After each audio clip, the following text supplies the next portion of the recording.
Good morning, and today we will be talking about mental health. I'm Alex, this is Jack, and this is George. So, Hello, Alex. Jack, do you know anyone who has a mental health problem? Well, I suffer from mental health myself, to be honest. So, Okay, what do you suffer with, if you don't mind me asking? really, like depression is like the main thing that I really suffer from.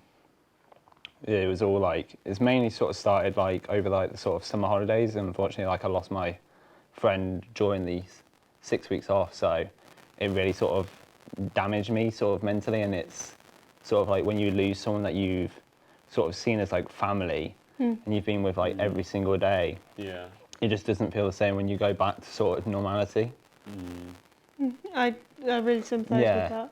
Yeah. I've got, my mum has depression as well because my nan and granddad raised her because she was born when my nan was 16. So she was raised by my great-grandparents and they passed away not too long ago, a few years ago now. And it's been really difficult for her. Yeah, definitely.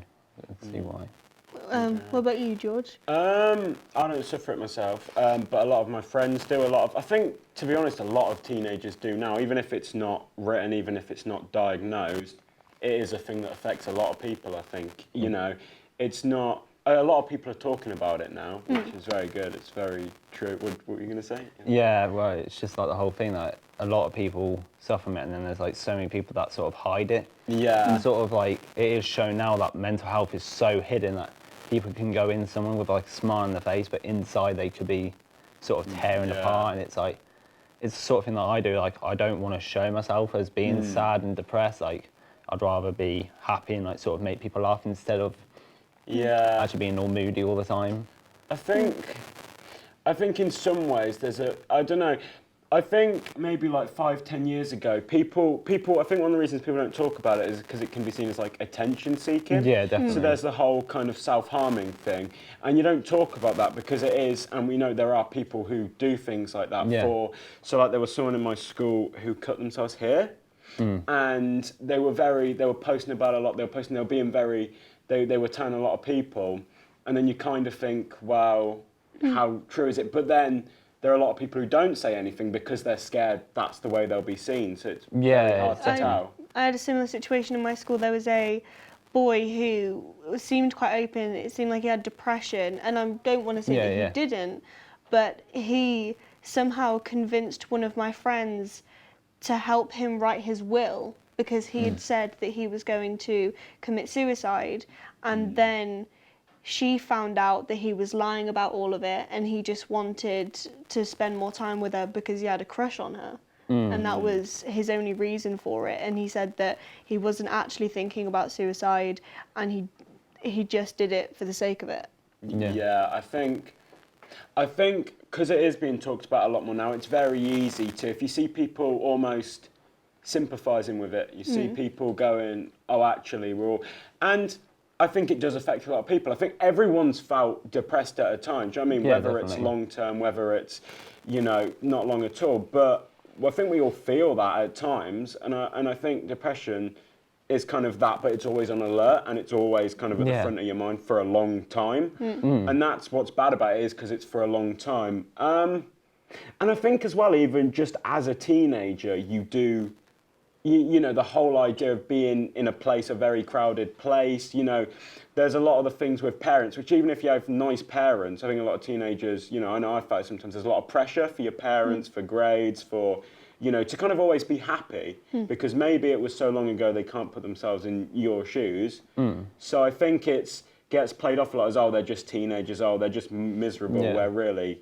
quite a lot. Something's going on underneath the covers. Yeah, and of course there's like the whole thing talking about grades, because of course you like, as well suffer from dyspraxia. Yeah. And it's always like the thing like you feel like you see other people getting really high grades, and you're like, well, for me I can't do that because what I have, like learning difficulty wise, is really hard to be able, and that's what sort of really affects you like mentally, because then you're like, oh, what's the point? Like everyone else is going to be able to get good jobs. Do you ever just like cry about it some this? Because there are things, it's very irritating because it's things like you lose cars. I lost my bus pass last week after a week, and it's quite funny when it first happens. People joke about it, but it's irritating because it's, oh, you know it's going to happen. It's like, oh, of course that happens to me. It happens to no one else. Yeah, because of course, like, as well in my family, like, I'm seeing, like, my cousin just got a doctorate in law and all this, and I'm like, I'll never be able to sort of get to a point that I could probably be able to ever do that. You have to work 2 times as hard. Yeah, and then there's, like, my sister who's trained to be an accountant. It's, like, all these, like, sort of high-paying jobs, and I'm like, what am I going to be able to do to sort of show myself as... a lot as... of, like, pressure.